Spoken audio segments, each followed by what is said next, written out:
Hello guys, welcome to my YouTube channel Pub Edum classes, that is Public Administration classes for UGC NET. Today's class chapter 2 administrative thinker MCQ session रहेगा और मैंने इसमें आपको answer भी highlight कर दिया है और किस टॉपिक से MCQ है वो भी मैंने अंडरलाइन कर दिया है बोल्ड लेटर में. So I have a first question. Woodrow Wilson's famous essay The Study of Administration was published in 1887. Woodrow Wilson ने अपना बहुत ही फेमस इसे लिखा था the study of administration in political science quarterly. इसमें बहुत बार पूछता है कि किस जर्नल में लिखा था, तो ये भी याद करने के पॉइंट है. पॉलिटिकल साइंस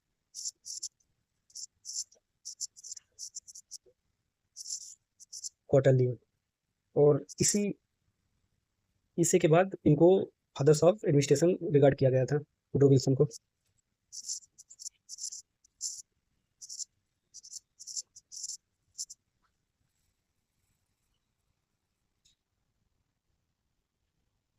जो ये इनका बुक है द स्टडी ऑफ एडमिनिस्ट्रेशन, एक सिस्टमेटिक एंड सीक्रेट. इसी के बाद हमारा पब्लिक एडमिनिस्ट्रेशन का डिसिप्लिन पॉलिटिक्स से अलग हुआ था और एक हम सेपरेट डिसिप्लिन के तहत पढ़ते हैं. So next question. Politics administration dichotomy was advocated by. So right answer is Woodrow Wilson. यहाँ पे हमने आंसर को भी हाईलाइट कर दिया है ताकि कोई डाउट ना हो. ये क्या है कि जो इवोल्यूशन हो रहा था तो उसका पहला फेज है पॉलिटिक्स एडमिनिस्ट्रेशन डायकोटोमी. ये फेज का जो ड्यूरेशन था 1887 से 1926 था. एंड इसके फेमस बुक जो इसमें लिखे गए थे वो यही था द स्टडी ऑफ एडमिनिस्ट्रेशन 1887. इसी बिगिनिंग स्टेज में इस बुक का लिखा गया था और एक अपना पब्लिक एडमिनिस्ट्रेशन सेपरेट डिसिप्लिन के तहत पढ़ा जाता है और इसी वर्क्स के कारण वुड्रो विल्सन को फादर्स ऑफ पब्लिक एडमिनिस्ट्रेशन कहा जाता है. सो next question. Wilson was influenced mainly by the administrative system of. देखिए, जब वैसे तो वुड्रो विल्सन यूएसए के थे, तो वहाँ यूएसए में जब उन्होंने पब्लिक एडमिनिस्ट्रेशन पे जोर दिया तो उन्होंने जो मोटिवेशन लिया सारे एक प्लान का, कैसे एग्जीक्यूशन होता है, कैसे पब्लिक एडमिनिस्ट्रेशन होता है, तो वो उन्होंने जर्मनी से लिया था motivation. So right answer is Germany, answer C. And next MCQ will be from Max Weber. Question 4. Ideal type of bureaucracy was propounded by. देखिए, जो मैक्स वेबर थे उन्होंने ब्यूरोक्रेसी, प्रिंसिपल ऑफ ब्यूरोक्रेसी को दिया था, जिसमें कुछ चीज़ें उन्होंने बताया था जैसे कि आइडियल ब्यूरोक्रेसी क्या होती है एंड किसी भी ऑर्गेनाइजेशन में हियरार्की क्या होती है, इम्पर्सनैलिटी क्या होती है एंड मेरिट रिक्रूटमेंट के बारे में बताया. बहुत सारी चीज़ दिया है, तो इसका सही आंसर होगा मैक्स वेबर. Next question. देखिए, जो भी मैंने बताया वो इस क्वेश्चन में पूछ लिया है. Which is not a feature of Weberian bureaucracy. देखिए, मैंने बताया था बेबरियन ब्यूरोक्रेसी जो है, हमने ब्यूरोक्रेसी के बारे में बताया था कोई ऑर्गेनाइजेशन में हियरार्की होता है, पर्सनैलिटी होती है, जो ब्यूरोक्रेट होता है इम्पर्सनल होने चाहिए, और जिनका जो ब्यूरोक्रेट का रिक्रूटमेंट होता है मेरिट बेस्ड होना चाहिए, और जो ब्यूरोक्रेट होता है पर्सनल लॉयल्टी के बारे में नहीं बताया उनके. So right answer is D. Next. Authority based on rules and law is called. देखिए, बहुत ही अच्छा क्वेश्चन है. तो मैक्स वेबर थे, उन्होंने अथॉरिटी को क्लासिफाइड किया है 3 भागों में. जैसे पहला होता है हमारा ट्रेडिशनल अथॉरिटी. ट्रेडिशनल अथॉरिटी जो कि हमारे किसी जनरेशन से कोई अथॉरिटी मिलती है, जनरेशन टू जनरेशन कोई अथॉरिटी चलती है, तो ट्रेडिशनल अथॉरिटी कहते हैं. जैसे हमारे घर पे कोई हो गया, हमारे बड़े भैया कोई भी हमसे हो गए एल्डर्स, हमको ऑर्डर देते हैं तो हम उसको फॉलो करते हैं. इसमें नहीं पूछते कि किस अथॉरिटी के तहत आप मुझे बोल रहे हो, ऐसा तो कुछ होता नहीं. उन्होंने बड़े भाई ने बोला और हमने फॉलो किया, एक मतलब ट्रेंड बन गया है, तो एक ट्रेडिशनल अथॉरिटी होता है. Second, charismatic authority.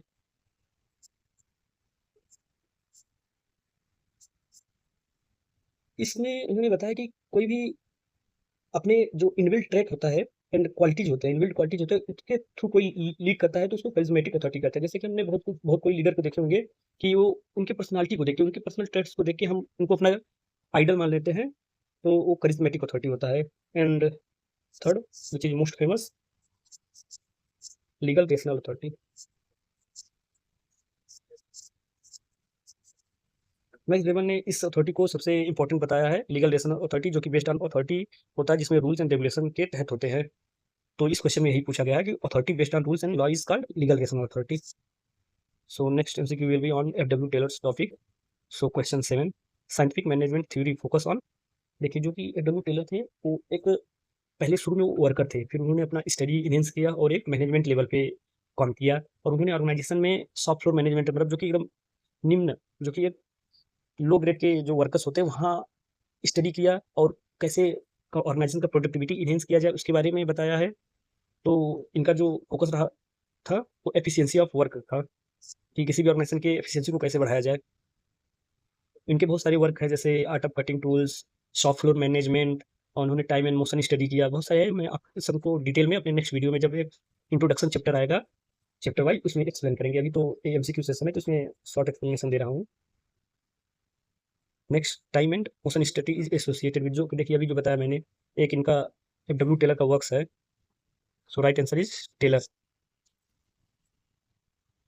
Next question, Taylor emphasize efficiency at the level of, देखिए अभी ये भी जो मैंने एक्सप्लेन कर दिया कि जो इन्होंने जो टेलर ऑर्गेनाइजेशन में एफिशिएंसी किस लेवल पे एम्फेसाइज किया है, शॉप फ्लोर वर्कर्स पे जो एकदम निम्न श्रेणी के वर्कर होते हैं वहाँ पे एफिशिएंसी की बात की है। Next MCQ will be Henry Fayol topic से। Question number 10, Fayol give how many principle of management, देखिए जो कि हेनरी फ्योल और एफडब्ल्यू टेलर दोनों क्लासिकल थिंकर्स है बट इनमें एक अंतर भी है। जो कि देखिए एफडब्ल्यू टेलर क्या थे, जो एक शॉप फ्लोर वर्कर से काम करते हुए टॉप मैनेजमेंट में पहुंचे थे और while Henry Fayol work directly at the top position level at management level. So इन्होंने वर्कर्स के बारे में बात नहीं किया, इन्होंने जो अपने वर्क्स दिए हैं सब मैनेजमेंट लेवल पे दिए हैं। तो इन्होंने मैनेजमेंट के प्रिंसिपल्स दिए हैं जो कि 14 प्रिंसिपल दिए हैं, जैसे unity of command, specialization of task, hierarchy, बहुत सारे हैं। तो 14 प्रिंसिपल है वो। Unity of command means, unity of command ये भी देखिए एक प्रिंसिपल है हेनरी फ्योल के, one of the principle of 14 principle of Henry Fayol in which Fayol say that one boss command to his subordinate. Next, Fayol focused mainly on, देखिए अभी जो बताया कि फ्योल ने mainly focus top management level पे किया था while Taylor at shop floor management level. So correct answer is C, top management level. Now Gulick is also classical thinkers. So question 13 is POSDCORB stand for, देखिए जो पोस्टकॉप function of administration को बताया था कि कोई भी एडमिनिस्ट्रेशन में क्या फंक्शन होते हैं उसको उन्होंने पोस्टकॉप को एक्सप्लेन करके बताया था, जैसे planning, organising, staffing, directing, coordinating, reporting, budgeting. तो इनका मेन फोकस था कि किसी भी ऑर्गेनाइजेशन एंड एडमिनिस्ट्रेशन का क्या फंक्शन होता है। Next question, which is not include in POSDCORB, मतलब इस सिंपल सा क्वेश्चन कि पोस्टकॉप में कौन सा इंक्लूड नहीं है, जो आंसर दिया। देखिए जैसे प्लानिंग, स्टाफिंग, कोऑर्डिनेटिंग, ये सब तो तीनों हमारे इसमें एक्सप्लेन किए गए हैं। जजिंग ये नहीं है हमारा। So right answer will be D. Next, Gulick belong to which school, अभी देखिए मैं बता रहा था कि जो एक इसमें मतलब स्कूल बनाए गए हैं, classical thinkers, behavioural thinkers, human behaviour thinkers, socio psychological thinkers, तो सबका कैटेगरी हम आगे अपने जो डिटेल एक्सप्लेनेशन चैप्टर वाइज होगा उसमें बताएंगे। तो अभी के लिए जैसे बुलिक हो गए, हेनरी फ्योल हो गए, टेलर्स हो गए, ये सब क्लासिकल थिंकर्स थे। नेक्स्ट, हर्बर्ट साइमन, देखिए हर्बर्ट साइमन आ गए अभी हमारे बिहेवियरल क्लास के थिंकर हैं। सो देखते हैं क्या आएगा क्वेश्चन।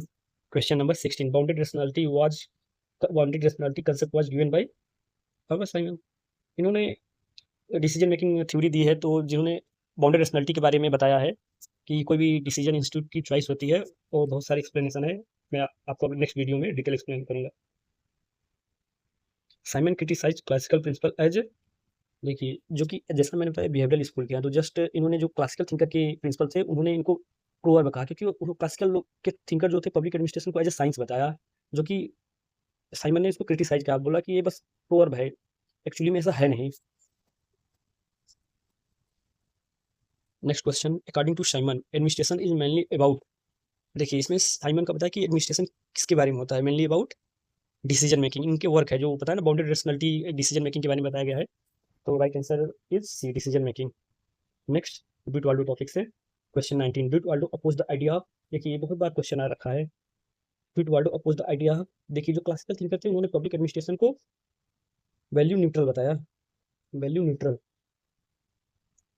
जो ब्यूट वाल्डो थे उन्होंने इस आइडिया को अपोज किया और बताया कि पब्लिक एडमिनिस्ट्रेशन वैल्यू लेडन होता है ना कि वैल्यू न्यूट्रल। सो इन्होंने अपोज किया था वैल्यू न्यूट्रलिटी को। Major work of Waldo is, देखिए ड्यूट वाल्डो का एक बुक है जो है कि एडमिनिस्ट्रेटिव स्टेट,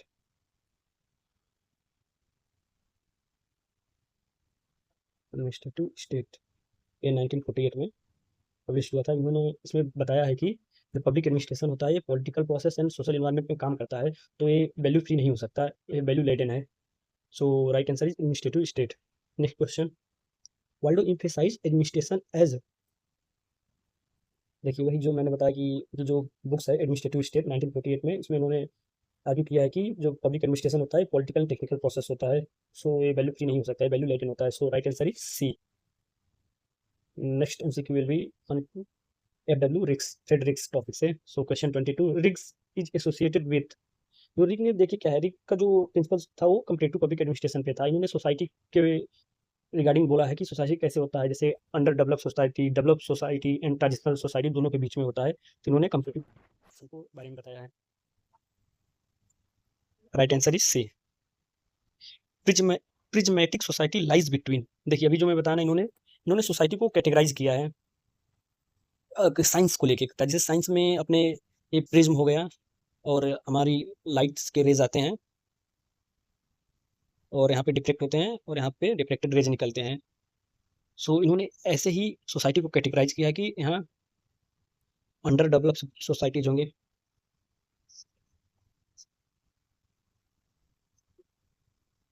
और जो प्रिज्मेटिक के बाद डिफ्लेक्टेड निकलेंगे वो डेवलप्ड होंगे,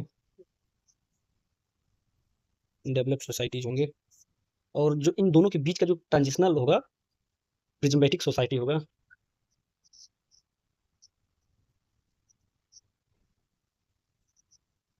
सोसाइटी होगा, तो वही बताया गया है, prismatic society live between fuse and deflected. क्योंकि कोई भी सोसाइटी जैसे होता है कि पहले अंडर डेवलप रहेगा, फिर धीरे धीरे धीरे एक ट्रांजिशनल स्टेज में आएगा, फिर डेवलप होगा। इसमें basically China and USA and आप समझ सकते हो कि डेवलपिंग कंट्रीज कितने वो बीच के आ जाएंगे हमारे। So next question, sala model is related to FW Riggs. इन्होंने साला मॉडल के बारे में बताया, जैसे कोई भी ऑर्गेनाइजेशन होता है उसमें इन्होंने जो एक होता है ना, जैसे चेंबर होता है अपना दफ्तर होता है सरकारी, उन्होंने वहाँ पे उसको साला से रिलेट किया है। अभी इसका डिटेल एक्सप्लेनेशन देंगे जब चैप्टर वाइज वीडियो बनाएंगे। तो ये साला एक स्पेनिश वर्ड है, ये एमसीक्यू में आता है, स्पेनिश, एक इसका मतलब चेंबर होता है। जो ब्यूरो वगैरह होते हैं उसी से रिलेटेड है, अभी मैं इसको डिटेल में बता देंगे आगे। सो नेक्स्ट मोटिवेशन थ्योरिस्ट से रहेगा question 25, hierarchy of needs was given by, देखिए अब जो हियरकी ऑफ नीड्स थ्योरी होता है अब्राहम मैस्लो ने दिया था। उन्होंने एक जो, क्योंकि ह्यूमन के क्या क्या नीड्स है, उन्होंने इसको एक पिरामिड में समझाया है, कितने लेवल में किसी के नीड्स होते हैं। तो यहाँ पे उन्होंने फिजिकल नीड्स,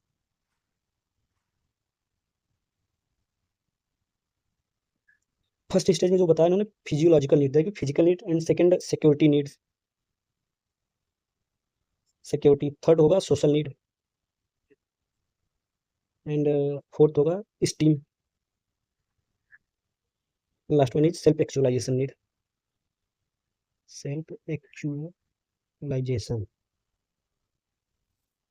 ये अभी हम डिटेल में नेक्स्ट वीडियो में बता देंगे। So right answer is Maslow. Next, theory X and theory Y proposed by McGregor. इन्होंने मैकग्रेगर ने theory X and theory Y दिया है। बेसिकली ये मैनेजमेंट का क्या थिंकिंग रहता है वर्कर्स को लेके, उसके बारे में बताया गया है। तो theory X and theory Y, इसमें मैक्सिमम नेगेटिव नेगेटिव चीज़ बताए गए हैं, इसमें मैक्सिमम पॉजिटिव चीज़ बताए गए हैं। मीन्स लेजी वर्कर के बारे में, लेजी वर्कर, और इसमें सेल्फ मोटिवेटेड वर्कर के बारे में बताया गया है। So right answer is McGregor. Human relation movement is associated with, जो कि देखिए ह्यूमन रिलेशन मूवमेंट से Elton Mayo. So right answer is C. Elton Mayo ने एक एक्सपेरिमेंट किया था इलेक्ट्रिक वायर्स के जो कंपनी है उसमें, और उन्होंने कैसे एक ह्यूमन बिहेवियर होता है एक ऑर्गेनाइजेशन, उसके बारे में बताया है। तो राइट आंसर इज हिल्टन मायो। कुछ हमने मिक्स्ड पीवाईक्यू लिए हैं। So question 28 is value oriented administration is linked with, value oriented, देखिए ये है डुटवाल्डो, जो कि डुटवाल्डो ने बताया था कि पब्लिक एडमिनिस्ट्रेशन वैल्यू ओरिएंटेड होता है, और क्लासिकल ने बताया था कि पब्लिक एडमिनिस्ट्रेशन वैल्यू फ्री होता है। 29, which thinker emphasize informal organization, informal organization, जहाँ पे फॉर्मल इनफॉर्मल ऑर्गेनाइजेशन की बात है वहाँ पे सीआई बर्नार्ड होते हैं, Chester Irwin Bernard.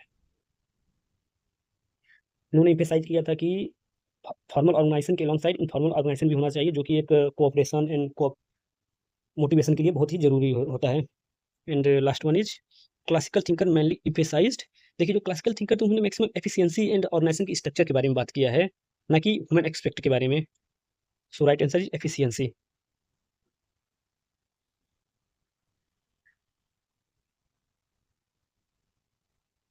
Thank you for watching.